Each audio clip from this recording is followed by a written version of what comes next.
अस्सलाम वालेकुम व्यूअर्स, मैं हूं शाकिर सोलंकी। व्यूअर्स, दो खबरों पे डिस्कस करेंगे आज। एक तो आज DGISPR ने प्रेस कॉन्फ्रेंस की है और बलूचिस्तान में फितना अल हिंदुस्तान जो है उसके खिलाफ बड़े पैमाने पर कार्रवाइयाँ होने जा रही हैं, ऑपरेशन होने जा रहा है। और दूसरा, PTI का इमरान खान का बाब जो है, सियासी बाब, वो हमेशा के लिए समझे बंद होने जा रहा है। अहम डेवलपमेंट्स हुई हैं पॉलिटिकल हवाले से भी, इस पर भी बात करेंगे। अहमद मंसूर साहब सीनियर तजिया निगार हैं, पॉलिटिकल और दिफाई तजिया निगार कह सकते हैं, डिफेंस तजिया निगार। इनके साथ बात करेंगे। अमन भाई, आज आप खुद भी गए थे DGISPR के प्रेस कॉन्फ्रेंस में, आपने सवाल भी किया, तो क्या खबरें हैं? किस बड़े पैमाने पर कार्रवाइयाँ होने जा रही हैं फितना अल हिंदुस्तान के खिलाफ? देखिए शाकिर साहब, जो ये मई का कन्फ्लिक्ट है पाकिस्तान और भारत का, जिसमें भारत खुल के पाकिस्तान के खिलाफ सामने आया, यहाँ पाकिस्तान को जहारियत उस पर मुसल्लत करने की कोशिश की, कर दी, और जंग हुई 10 मई को। पाकिस्तान ने उसका जवाब दिया। अब वहाँ पे शिकस्त खाने के बाद वो पहले भी पाकिस्तान में दहशतगर्दी और ख़ास तौर पे बलूचिस्तान में कुलभूषण यादव का सबूत है और बहुत सारे सबूत मौजूद हैं, वो काम करता था। लेकिन अब उसने ये काम तेज कर दिया क्योंकि उसको लग गया पता कि आमने सामने की जंग का तो ऑप्शन नहीं है, वो वहां से कोई रिजल्ट नहीं ले सकता। सही। उसको एक ही ऑप्शन है कि पाकिस्तान को अंदरूनी तौर पे वो कमज़ोर करने के लिए जो उसकी प्रॉक्सीज हैं या दहशतगर्द तंजीमें हैं, जो उनके अपने लोग हैं जो यहाँ काम कर रहे हैं, उनको वो पैसा भी दे रहा है, हथियार भी दे रहा है, ट्रेनिंग भी दे रहा है, और सोशल मीडिया पे बयानिए की जंग में भी सपोर्ट कर रहा है। पूरे उसने जो लैब्स हैं वो बना रखी हैं। तो अब उसने खुजदार का ये वाकया देख लें, उसका लिंकेज। आज ये DGISPR की प्रेस कॉन्फ्रेंस बेसिकली बुनियादी तौर पे सारी की सारी फितना अल हिंदुस्तान जो पाकिस्तान में मुतहर्रक है और बलूचिस्तान में ख़ास तौर पे उसके ऊपर थी। और इस प्रेस कॉन्फ्रेंस में जो सबसे ख़ास बात यह है कि पाकिस्तान का जो केस है वो भरपूर अंदाज से दुनिया के सामने रख दिया गया है, सबूत के साथ। एक दफ़ा फिर सबूत कैसे? जो दहशतगर्दी, शाकिर सोलंकी साहब, पाकिस्तान में होती है, जो वाकया होता है, चाहे वो बलूचिस्तान में हो, खुजदार में हो, वो मियाँ वाली पंजाब में कहीं होना हो, हाँ। वो कराची में चीनी जो एक कॉन्वॉय था एयरपोर्ट से निकले, उन पे हमले का हो, इंडियन जो सोशल मीडिया पे अकाउंट्स हैं जो राह से जुड़े हुए हैं, वो उसको पहले से उसके इशारे दे देते हैं और उसके बाद उसकी सारी इंफॉर्मेशन, सारा बयानिया वहां बैठ के बनता है। अब पाकिस्तान पर इंडिया इल्जाम लगाता है कि हम कश्मीर में, जैसे पहलगाम का इल्जाम लगाया कि दहशतगर्दी में मुलव्वस है और इंडिया पे हम लोग भेजते हैं, हमारे उसमें ताल्लुकात, उसको वो बयान करने की कोशिश करता है, साबित करने की कोशिश तो उसने कभी किया है नहीं। अभी तक पहलगाम पे कोई सबूत उसने दुनिया के सामने इस तरह नहीं दिए, लेकिन पाकिस्तान ने जवाब में ये चीजें सामने रख दी। एक बाहोट नाम का उनका तर्जुमान है, अभी उसकी आज DGISPR की प्रेस कॉन्फ्रेंस में तो वो तफसील नहीं आई, लेकिन बताया कि इंडियन मीडिया एक दहशतगर्द को अपने चैनल्स पे बिठाता है। क्या पाकिस्तान अपने चैनल्स पे, पाकिस्तानी मीडिया या सोशल मीडिया या आप किसी दहशतगर्द को अपने साथ बिठा के उसको ग्लोरीफाई करेंगे दुनिया के सामने के लोगों को मारो, कत्ल करो, बच्चों को शहीद करो? इस हद तक। लेकिन इंडिया ये कर रहा है और ये अब साबित शुदा है। तो पाकिस्तान का केस एस्टेब्लिश किया है बुनियादी तौर पे उन्होंने। और जिस तर्जमान की मैं बात कर रहा हूँ, ये बाहोत, ये अभी चीजें सामने आ रही है, ये खुद रॉ का एजेंट है, इंडियन है, दीपक गालबन उसका नाम है। ये चीजें आ रही हैं, अभी मैच्योर नहीं हुई, जब होंगी तो पता चलेगा कि उसने कहाँ से तालीम हासिल की है। उसने दुनिया की मुख्तलिफ जो जबानें हैं उन पे अबूर हासिल किया, और इस तरह के ये जो अकाउंट्स बना के, ये जिस अकाउंट से वो बलोच ये तंजीमें हैं, BLA है, और ये सारा जो बयानिया वो लेके चलता है, तो वो भारत से ऑपरेट होता है। आपको पता है, ये साबित करना कोई मुश्किल नहीं है। जो IP एड्रेस उनका पता चल जाता है कि कौन सा X account, social media account कहाँ से ऑपरेट हो रहा है। तो ये खुजदार के जो बच्चों पे हमला हुआ है, इसके बाद हमारी रियासत एक दफा फिर जाहिर सी बात है हम इंडिया से फारग तो हो गए एक तरह से, उनको जवाब दे दिया, वो उनके दिमाग उनका ठिकाने आ गया। अब हमने अंदरूनी तौर पे भी उसी रिजॉल्व के साथ जाना है जो हमने बॉर्डर पे इंडिया का मुकाबला किया था। लेकिन इसमें जाहिर सी बात है, इसमें सिविलियन कैजुअलिटीज, आप ऑपरेशंस करते हुए आपने बहुत कुछ देखना होता है। इसमें आपने रोजमर्रा की जो अपनी जिंदगी है उसको भी मुतासर नहीं होने देना। क्यों? क्योंकि जब आप एक फुल फ्लैज एक ऑपरेशन जैसे स्वात में हुआ, वजीरिस्तान में, पुरानी एक जो आप देख लें हिस्ट्री, उसमें वहां से लोगों को निकाला जाता था, आईडीपीज बने, कितना एक बहुत बड़े लेवल पे दुनिया। अभी क्या बलूचिस्तान में भी हमें ऐसा ऑपरेशन करने की जरूरत पड़ेगी? अब इस पे मामला चल रहे हैं। अभी इस वक्त तक इंटेलिजेंस बेस्ड ऑपरेशंस पे फोकस है, उनको तेज किया गया है। मेरे पास यही इतला है कि पिछले कोई 24 घंटों में खुजदार के इस दहशतगर्दी के वाक़े से जो जुड़े जो हैं उनको ठीक ठाक उनके खिलाफ कार्रवाई हुई है। दर्जनों हलाकतों की भी इतलात हैं और उनमें एक हाई वैल्यू टारगेट जो जिसने ये मनसूबाबंदी की, इतना भयानक और मकरू जुर्म जो बच्चियों को, छोटे बच्चों को जिसने हमला किया, वो उसमें शामिल है। और इसमें आज फिर नजरियाती तौर पे भी ये स्टैब्लिश किया दोबारा एक दफा फिर कि ये जो बलोच और बलोचियत के नाम पे आप करते हैं, दरअसल ये ऐसा नहीं है। शाकर साहब, यहाँ मैं एक और बात बताऊं कि बलूचिस्तान में आप सिक्योरिटी फोर्सेस ने सिर्फ काम नहीं करना, इसमें पूरी रियासत का एक रोल है। तमाम नेशनल एक्शन प्लान जैसे आपको पता है उसमें उसके कई पहलू हैं, तो जो उसमें फौरी इंसाफ से लेके ऐसे कवानीन जो कल्प्रिट्स हैं उनको फौरन सजाएं मिलें, वो सब चीजें उसमें आ जाती हैं। तो वो सारा मैकेनिज्म वो तेज होने जा रहा है। उसमें सोशल मीडिया के हवाले से आपको नजर आएगा कि एक दफा फिर बड़ी सख्ती होगी जो इस तरह के प्रोपेगंडे में, चाहे वो किसी दहशतगर्दों की हिमायत कर रहे हैं, चाहे वो किसी सियासी जमात के नाम पे दहशत फैलाने के ऊपर जा रहे हैं, अफवाज को टारगेट कर रहे हैं। अवाम और फौज के दरमियान अब दोबारा एक यकजहती इस इंडियन अग्रेशन के बाद सामने आई है। उसको अगर कोई दोबारा सबोताज करने की कोशिश करेगा तो अभी फिर बहुत सख्ती से उनके खिलाफ एक्शन होंगे। और उसमें सबसे जो अहम है वो ईरान है।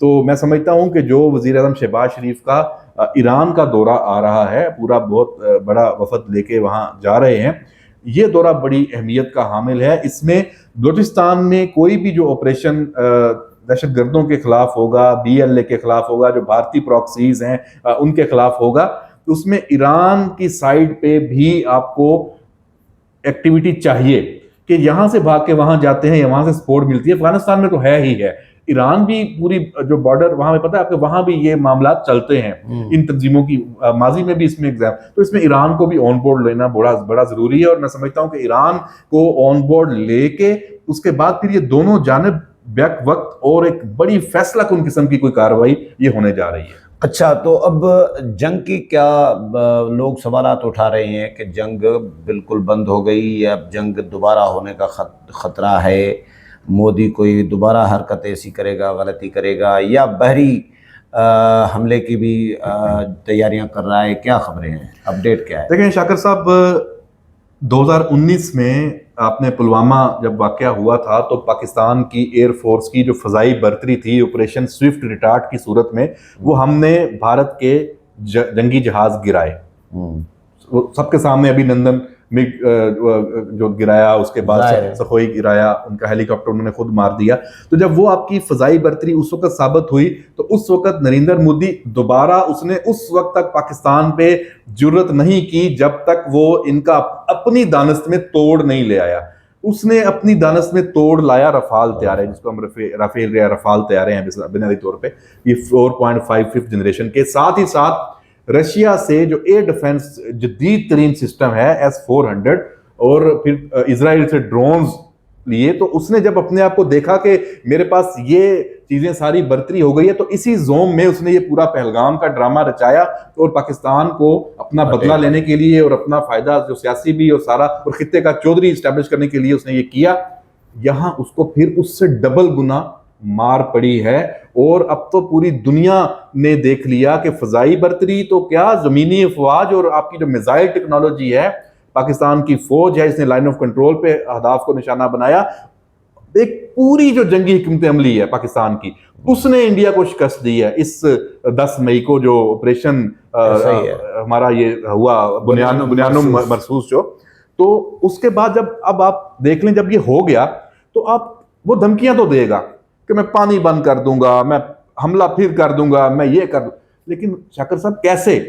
जब तक अब वो दोबारा कोई नए जहाज नहीं लेगा, इंडक्शन नहीं करेगा, जब तक वो कोई दिफाई निजाम के ऊपर नया अपनी फौज को इक्विप नहीं करेगा, जो उसका मोराल डाउन हो चुका है इंडियन आर्मी का, इंडियन एयरफोर्स का, इंडियन नेवी का, इंडियन इंटेलिजेंस का, वो जब तक अप नहीं करेगा, अपने मुल्क में जो एक उसके ऊपर तनकीद होना शुरू हो गई है उसको वो खत्म नहीं करेगा, वो जंग में नहीं आएगा। उसके लिए उसको दोबारा मैं समझता हूं कई साल लग जाएंगे।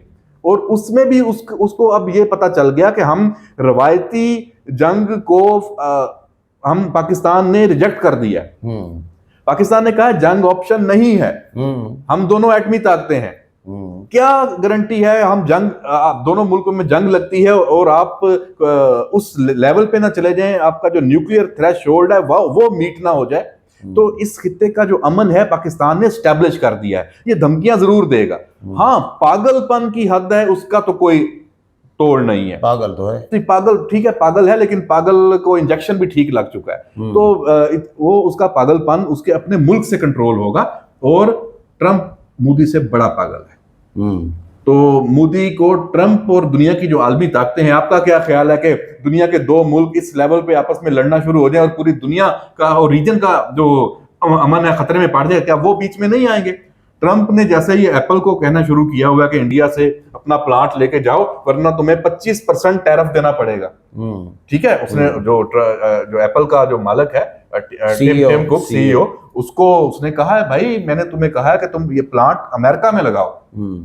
तो इंडिया को यहां अपने समझ लें कि अब जो बड़ा मोदी कहता था कि मेरी तो अमेरिकन के साथ बड़ी यारी है, उसको यहां भी शिकस्त हो चुकी है। और पाकिस्तान के लिए जो ट्रंप के जो इस वक्त के कलमात भी हैं, और आप समझते हैं कि दो तरफा रिलेशन बहुत तेजी से आगे बढ़ रहे हैं। हमने जो हमारे दरमियान जो गैप था पाकिस्तान और अमेरिका के दरमियान पिछले कोई 10 साल से बहुत बढ़ चुका था।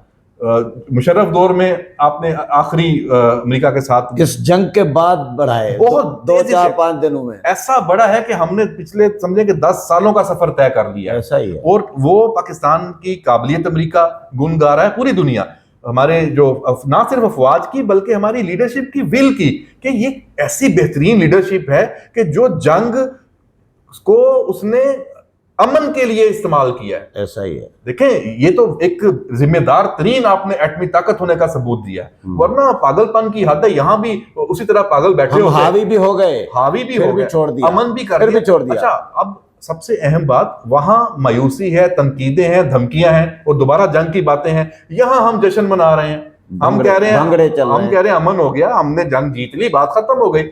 और नहीं, इतना आसान नहीं होगा नरेंद्र मोदी के लिए दोबारा, बल्कि अब तो उसको अपना भारत में सियासी मैदान में अब उसको सामना करना पड़ेगा इस फॉल आउट। अच्छा, पीटीआई और उसके बानी चेयरमैन, इनका फ्यूचर क्या है? इनके हवाले से कोई डेवलपमेंट हो रही है? अभी तो पीटीआई 2-4 दिन 5 दिन पहले तक प्रोपेगेंडा करती रही कि जी एक सिविलियन अहम शख्सियत ने मुलाकात की है अडियाला में जाके, और फिर कोई खान के सितारे जो हैं गर्दिश करने लगे हैं, कोई रिहा होने लगे हैं, इस तरह की प्रोपेगेंडा कर रही थी।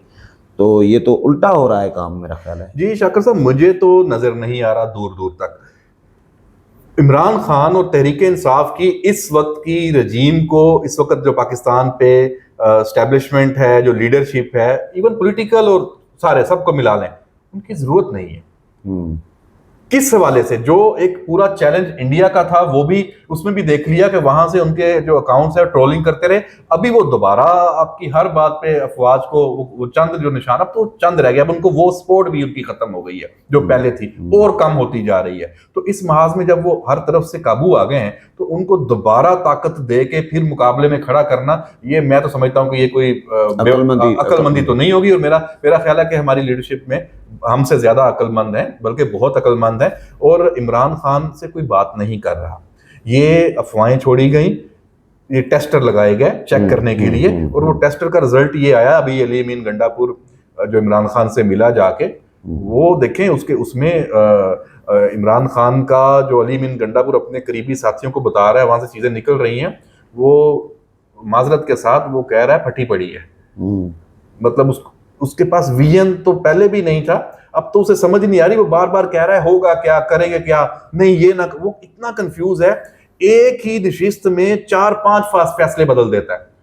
कहता है मुज़ाकरात करें, अच्छा आप करें, नहीं आप नहीं करेंगे, मैं मुज़ाकरात करूंगा, अच्छा चलें हुकूमत से कर लें, सियासी मैं कर उसके लिए तैयार हूं, नहीं बिल्कुल नहीं, एस्टेब्लिशमेंट से करने हैं।